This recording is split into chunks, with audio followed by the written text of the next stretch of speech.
Hi, I'm Danielle from We Need Diverse Books, and I'm here with Elise Bryant, author of Happily Ever Afters and the upcoming novel One True Loves. Hi, I'm so happy to talk to you. And so happy to get into it with you too. Okay, so One True Loves is a companion novel to my first book, Happily Ever Afters. And it follows Lenore Bennett, who is definitely like a reader favorite from Happily Ever Afters. She is this very bold and confident girl. She's a star artist and a style icon. But now that graduation is here, she's a little less sure about what she wants to do and what her path should be, which her parents are not happy about because they feel like as a Black teenager, you don't get that luxury. You have to be like 110% prepared, or else you're already behind. And so they're all set to go on this post graduation Mediterranean cruise, and they give her to the end of this trip to kind of like figure out her life. And her best friend Tessa thinks this is a perfect opportunity to fall in love and have a romance out of a movie or a romance novel. But Lenore is very different from Tessa. She doesn't believe in that silly stuff. She doesn't think it happens for girls like her. But then, of course, she meets a boy. His name is Alex Lee, and he is a hopeless romantic. He has a 10-year plan. He knows what he wants to do with his life. So he is very annoying to Lenore.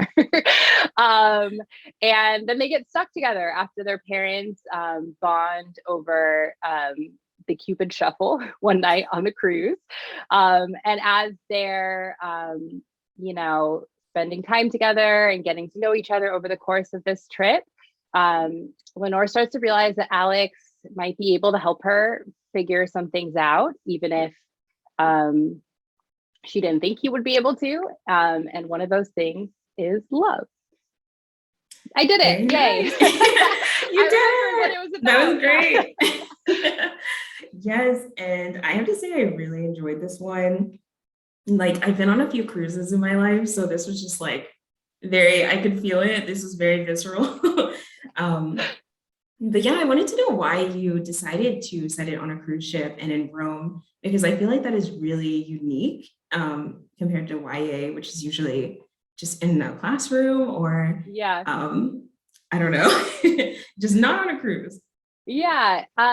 Well, I knew I wanted to write a vacation romance because I loved those growing up. Like I loved like the Mary Kate and Ashley, like all of I their loved holiday, those movies. all of the Holiday in the Sun, or what are the Passport to Paris, like all of those, vacation ones. I just love those stories. I think there's something very magical about going on vacation. You feel like anything can happen. And when I was growing up, I always used to think like, oh, maybe I'll meet a cute boy will see me across the room and fall in love.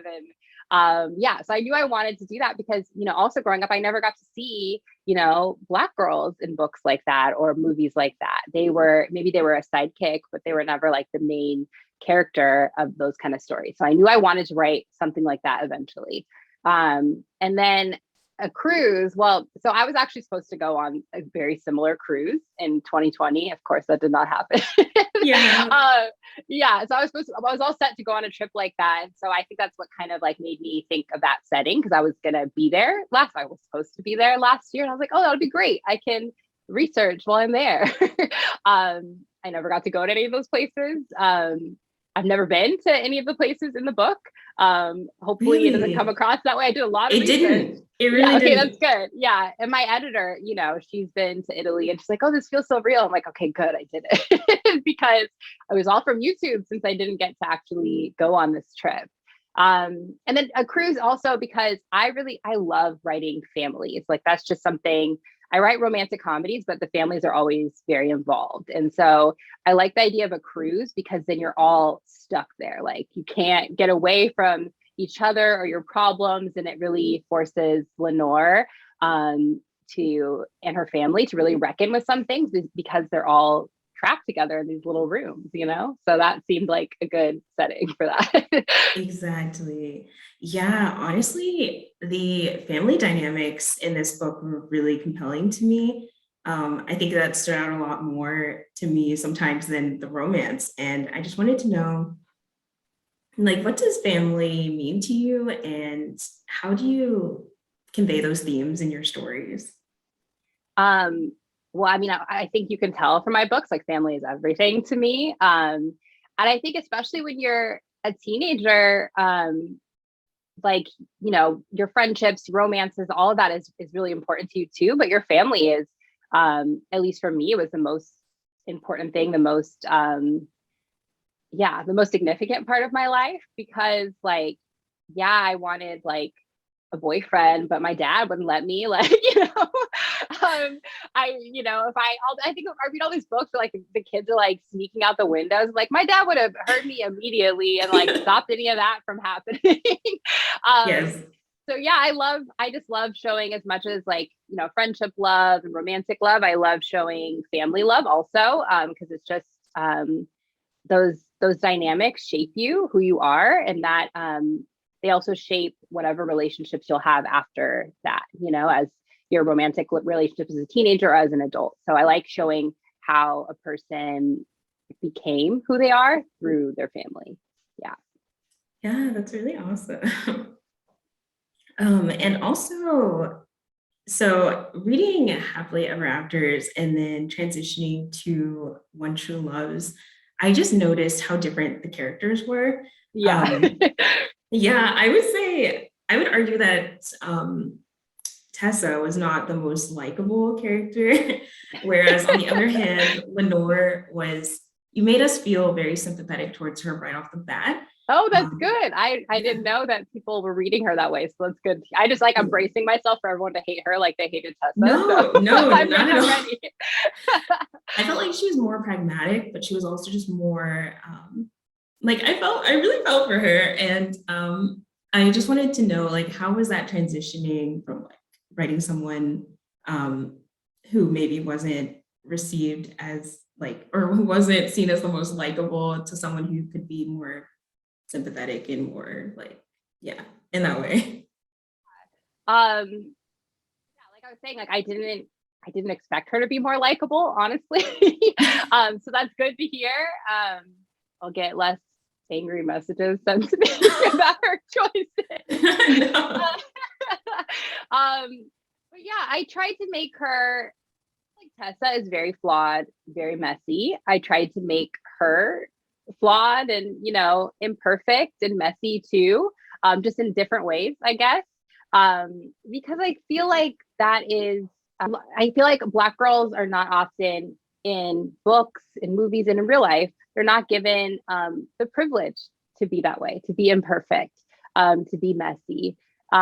Where feel like Black girls from a very young age we're taught that we can't mess up, that we have to be perfect, that, you know, we have to be, we're seen as adults when we're still kids. Because my characters are kids, they're kids, you know?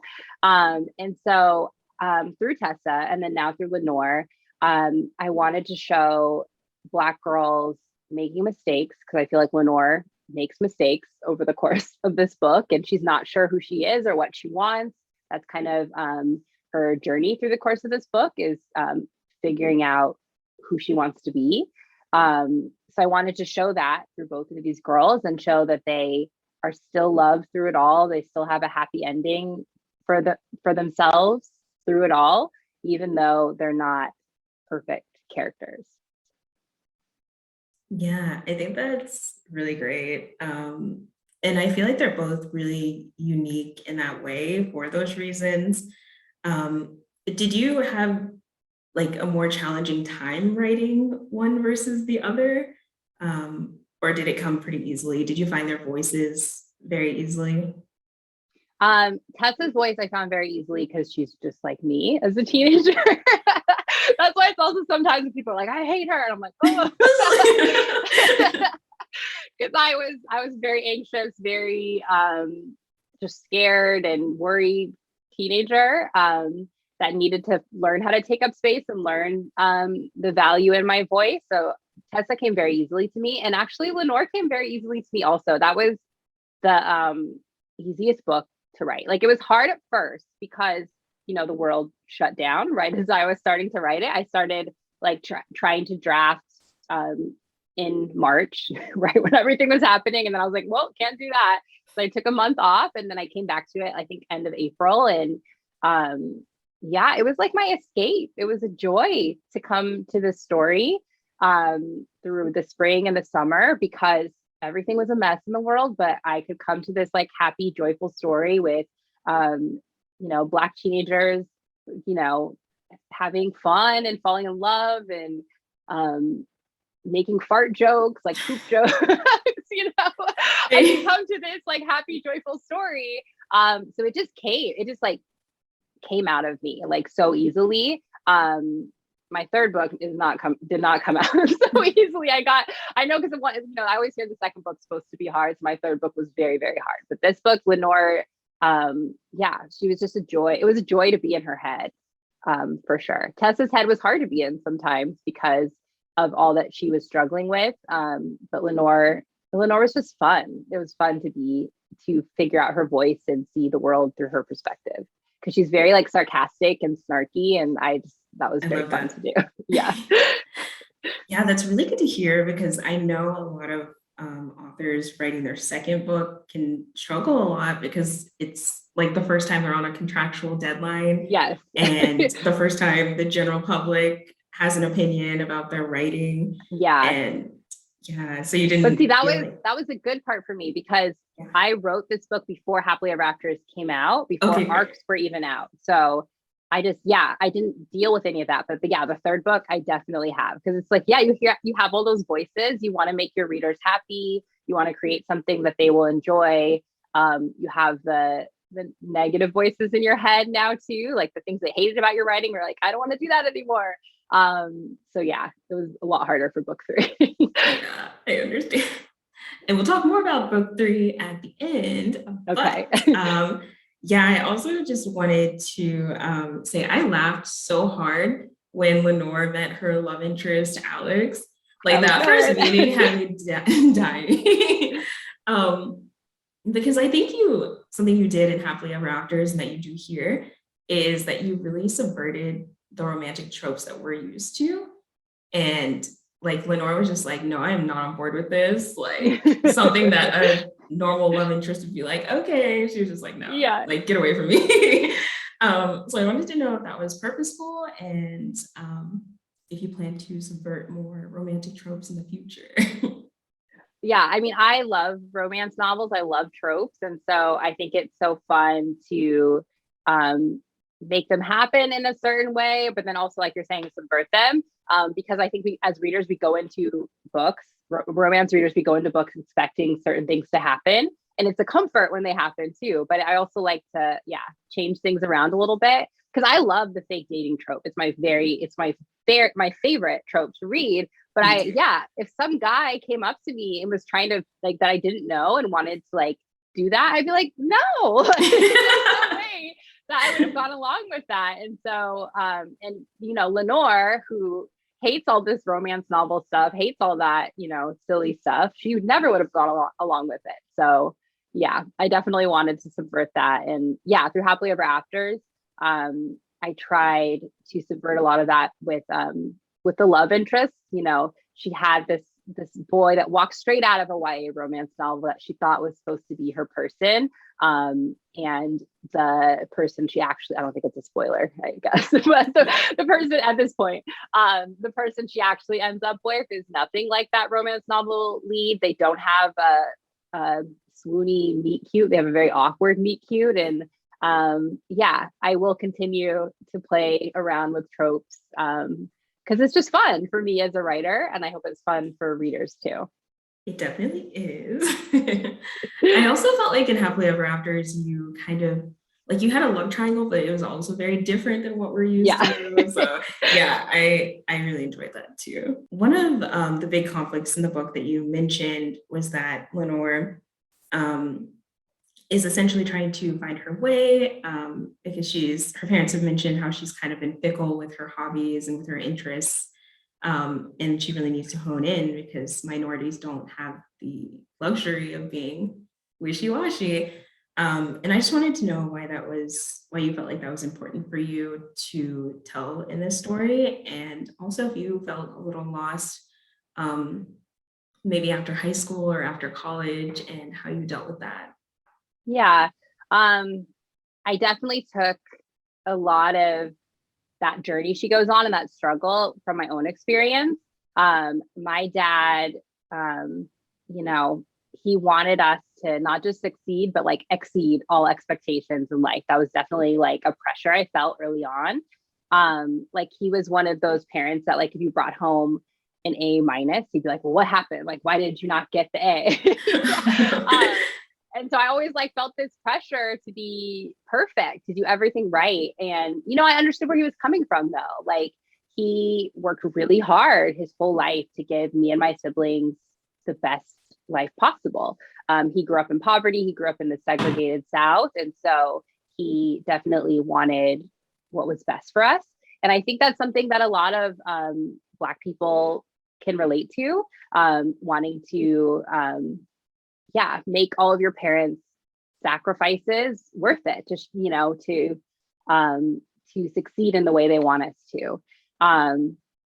Like there's that, this is on the back of the book too, and it's something that Lenore talks about. But like this idea of being your ancestors' wildest dreams, like that is so empowering, but it's also a lot of pressure. Like when you don't know what your own dreams are yet, or who you want to be, what your identity is. And so, yeah, you want to make your parents proud, you want to make their sacrifices worth it, but that's hard when you're still navigating who you are, when you're still developing. And so, I wanted Lenore to go through that journey. That's what she's going through in the book, because her parents and her siblings are like the epitome of Black excellence, and she wants to make them proud. And so I thought it would be something that, a lot of Black teens might be able to relate to. I've heard from early readers, a lot of readers who have immigrant parents too have told me they can relate to that, because it's just this world we're operating where we're doing something not just for ourselves, but also like for our families. We're trying to make everyone happy, make everyone proud. And that's a lot to carry as you're growing up. I definitely have felt that too. Yeah. As I had a lot of jumps after high school. I thought I wanted to study writing, and then I was an Africana studies major. But then I decided I didn't want to go get a PhD. And so then I taught high school. And then when I was teaching high school, I was like, oh, well, I'm going to be an author now, which my dad, oh my God, he was like, now he's happy. But like because I quit my job, not because I was like, I'm going to be an author, but just I quit my job because I was like, I had all these health issues, and I was like, I can't do this anymore. I need to figure out something different where I could feel happy and feel healthy.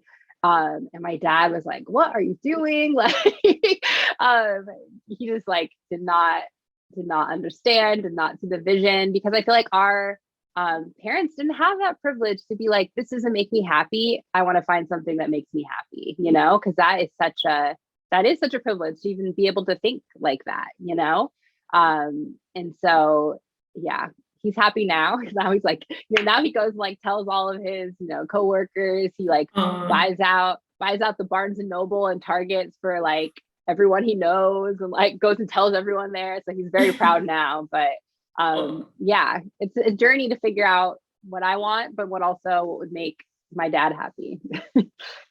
Yeah. Would you say that the transition for him happened after you published your first book, or after you like got your agent, or like oh no, when was agent? Agent and book deal, that didn't phase him. Like, because he's like, because publishing takes so long. It does. So like I got people don't even realize. Yes, I know. So I got my agent in like March 2019, but then Happily Ever After didn't come out till like earlier this year, January 2021. I'm like, don't even know time anymore, but January 2021. And so he's like, he kept asking, like, are you sure? Like, is it a trick? Like, are you like, are you sure they're publishing your book? So it's not till he like saw it in Target. And then he was like, oh, this is like a real legit. Yeah, this is legit. And then he was like, then it's like, he felt, it was like one of the, I feel like a lot of people can relate to this, but my dad, like, he rarely says, I'm proud of you. Like, it's just, it's something you have to, like, you have to really earn. It has to be something remarkable. I can count the times on my hands, like, that he said it in my whole life. And when my book came out, when he saw it in Target, he told me he was proud of me. And it just, it felt, felt great. And so these are all, I always say my books are like what I'm working on in therapy. So One True Loves is definitely like this journey I've been going on that I worked on in therapy. Yeah. Oh my gosh, that's awesome. Yeah, it's really important to have support from friends and family, I think. Especially in creative careers, like, it's just always so like, but so great. I also wanted to compliment you in the Happily Ever Afters and in One True Loves about your pacing. I thought the pacing was like really great. And I was wondering if there was, since I'm a writer too, I was wondering if there was like a specific process you use to outline, because it's always so painful for me. Yeah. And I never know what to really use. Like, do you do the Save the Cat, or I know there's specific like romance beat sheets that you can use. So yeah. Yeah. So with Happily Ever Afters, I had no idea what I was doing, like, at all. Not at all. Because I wrote that book just, I was teaching and I wrote it for fun at nighttime. And so I kind of just found I read a lot. So I feel like I got ideas about the structure of the book. Just, you absorb a lot of that while you're reading. And then I had to do a lot of work with my editor. She had like, because it was kind of a mess.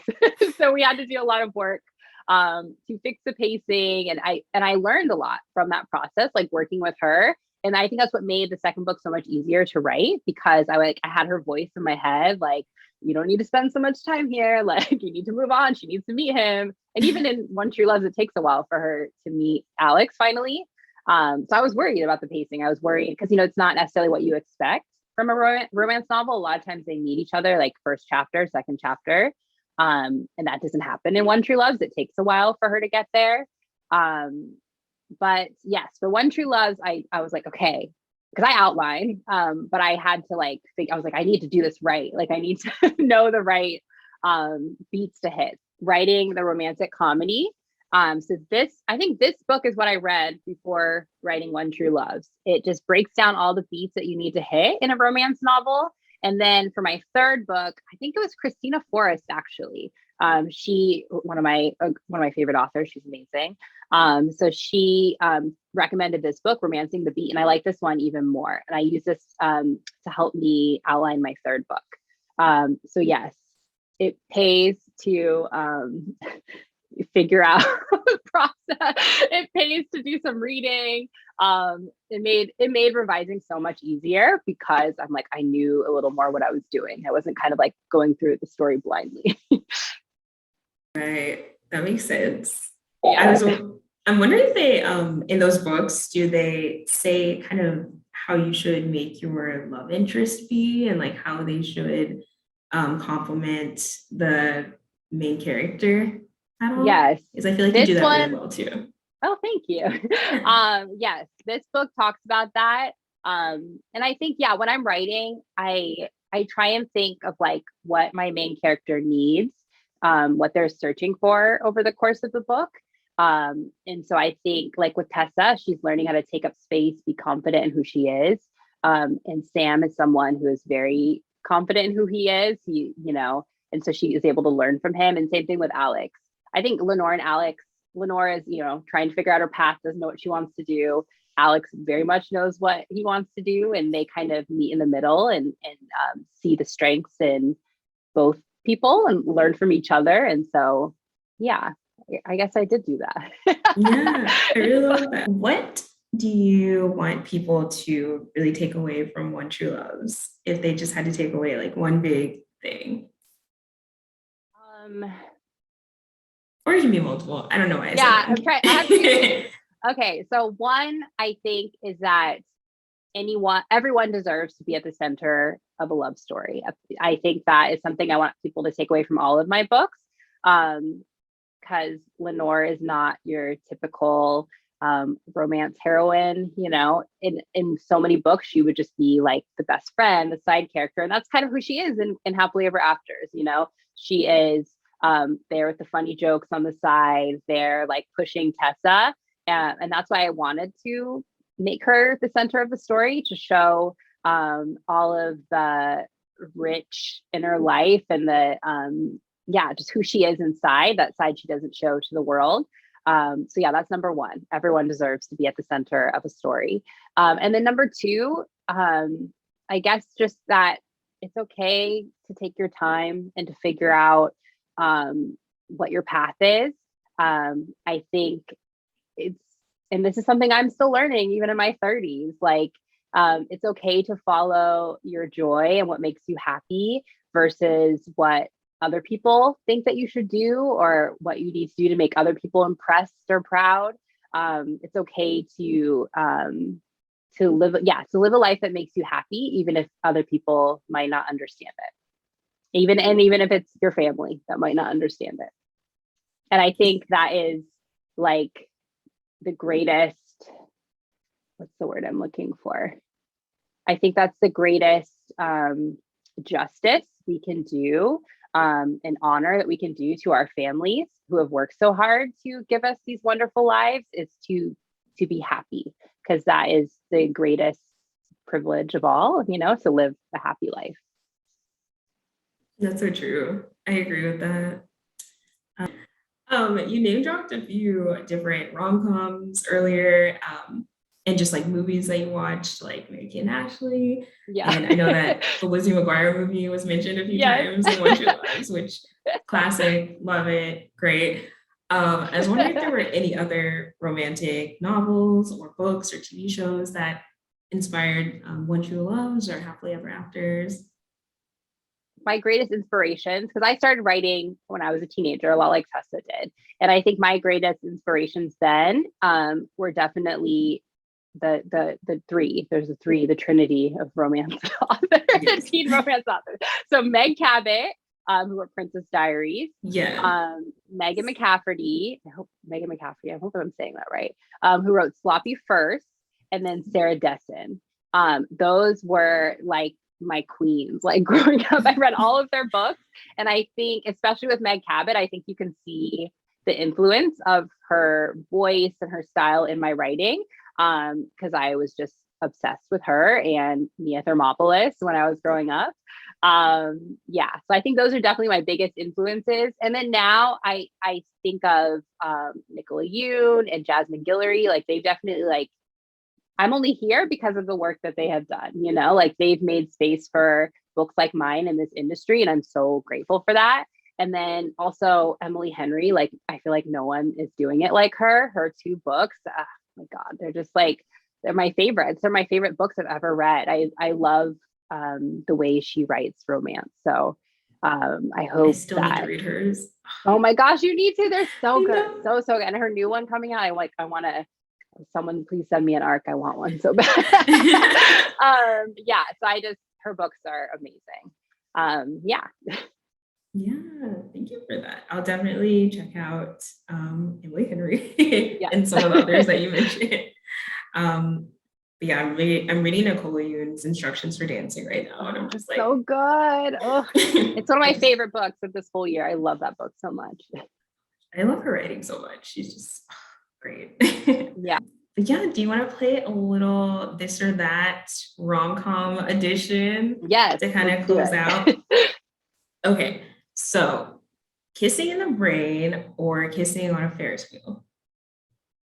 I think Ferris wheel, because I think kissing in the rain is like, I love it because Taylor Swift, I love that. But and The Notebook could be really uncomfortable. I think the Ferris wheel is better. What about I feel like for Black girls, like Yeah. Like, no. I'm like, I spent too long in this wash and go to like have to ruin it in the rain. Exactly. Paris sounds nice. You can see the city, like you're up high, you're alone. Yeah.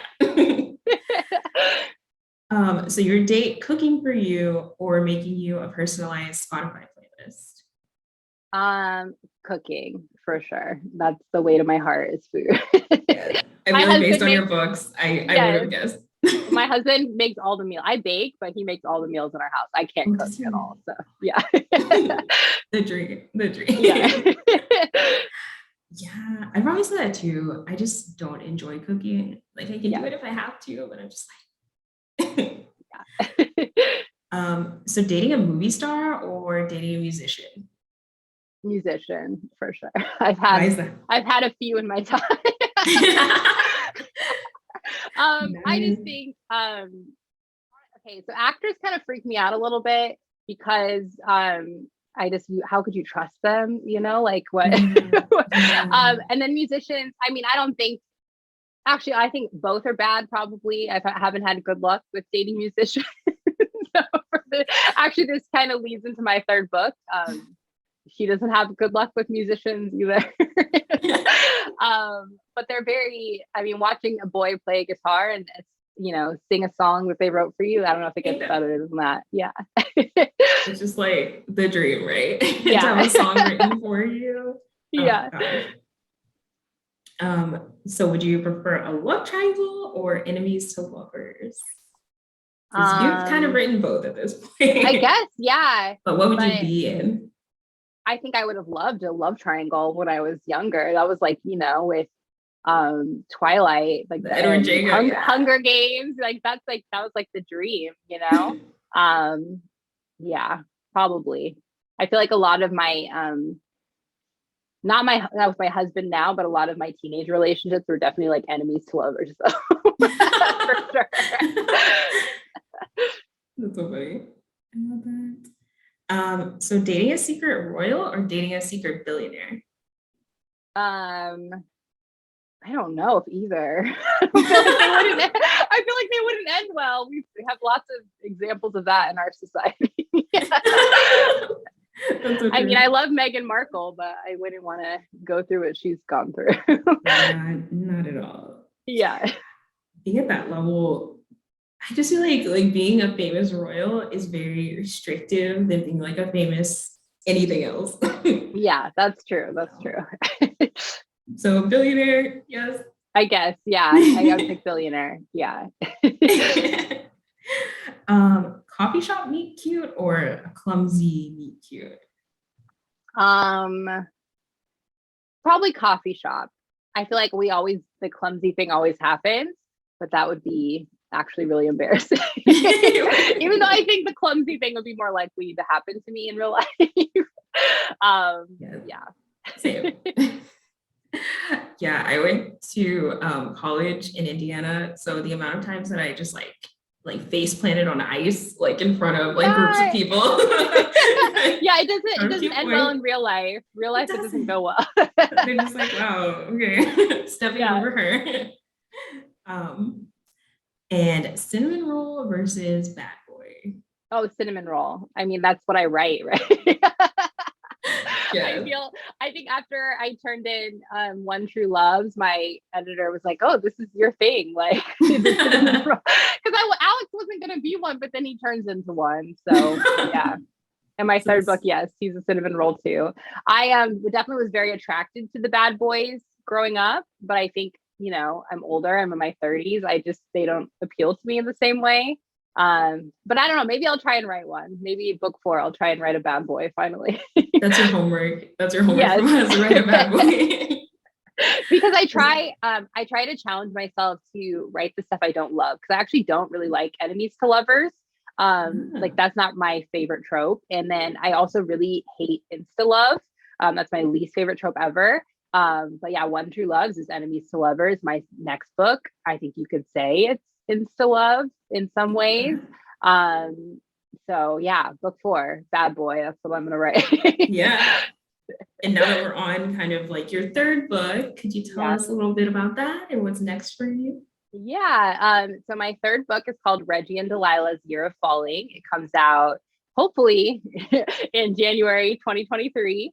And it follows Reggie, who is a Dungeons and Dragons DM, and then Delilah, who is the lead singer of a punk band. And they fall in love over a series of kind of misconnections and chance meetings on holidays over the course of one year. So the book starts at New Year's Eve and it ends at the next New Year's Eve. Ooh. Yeah, and one of the characters is in One True Loves. I'll let readers find out who it is. But yeah, so you'll get to see these characters some more, which Oh is my very fun. gosh. But I get to keep doing that. And yeah, I just finished I sent the first draft to my editor. We're working on it some more, and it was very hard to write, but I'm very proud of it. I think readers will like it. Yeah, I know. I can't wait to read it. Thank you. Oh, and one last question, because I'm just curious. I know you did this on another blog, but who would you fan cast in One True Loves if it becomes a movie? Because I really want it to become a Yeah. movie. Oh I my really God, hope that'd be the dream. I hope so. So the actress, I want to get it right. I think it's Lovey Simone. I think that'd be weird to Google it right now. I think her name is Lovey Simone. She was in that one Amazon movie. I'm totally blanking on the name now. Yeah, so we can Google her after. I'll Google her after. I think that's her name. But she looks just like, yeah, she looks just like Lenore, the same hair, or I think she could have locks and the same skin color. I think that's a really important thing for me. If it ever, I mean, I'm talking like it's going to happen, but if it ever was a movie, I think so often characters are cast with like lighter skin actresses. And I think it would be so important for the actress that plays Lenore to have the same skin tone as her, because it's important to who she is as a character. So yeah, that would be awesome. We'll hopefully keep my fingers crossed. Yes, I hope so. Yeah. I'm manifesting this for you. Yes, it will happen. It's gonna happen. But thank you so much for talking with me, Elise. Oh, thank you. Yeah, it was so much fun. And I hope Yes, I can that was speak a to you joy. again.